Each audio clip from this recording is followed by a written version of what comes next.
जपाकुसुमसङ्काशं काश्यपेयं महाद्युतिं तमोरि सर्वपापघ्नं प्रणतोऽस्मि दिवाकरम्।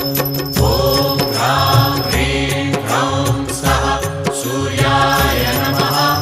ॐ ह्रां ह्रीं ह्रौं सः सूर्याय नमः।